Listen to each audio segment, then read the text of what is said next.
Good morning mga kapanahon, it's 5:21 at nagbabalik po ang Panahon TV.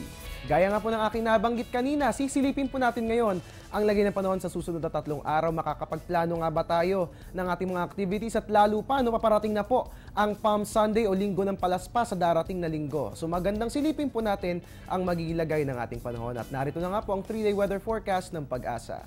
Unahin po natin ang lagay ng panahon sa Baguio. Magiging maganda nga po ang lagay ng ating panahon bukas po yan. Kaya nga lamang po sa Linggo ng Palaspas, asahan po natin na magiging maulan ang ating panahon. So magbaon po tayo ng payong at magtutuloy-tuloy po yan hanggang sa Holy Monday. Samantala dito po sa atin sa Metro Manila, ganun din po yung asahan nating lagay ng weather. Bukas po, okay pong lagay ng ating panahon, pwede maglaba. Kaya nga lamang po sa Palaspas, magbaon po tayo ng payong at siguro magsima po tayo na maaga para hindi po natin maranasan yung mga pag-ulan na especially sa hapon natin na experience at magpapatuloy nga po yung maulang panahon hanggang sa araw ng Lunes. Sa Metro Cebu naman po, looking fine ang ating Queen City of the South dahil magiging maganda ang lagay ng ating weather bukas at magtutuloy-tuloy po yan sa pagpasok ng Holy Week.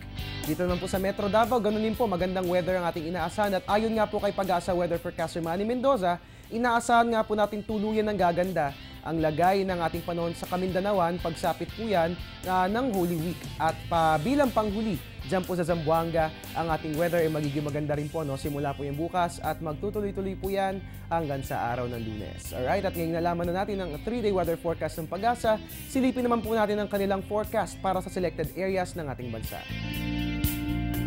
Rojas City magiging mainit, 26 to 32 degrees Celsius. Samantala sa Catbalogan ay magiging mababa po ang ating temperature with 23 to 30 degrees Celsius.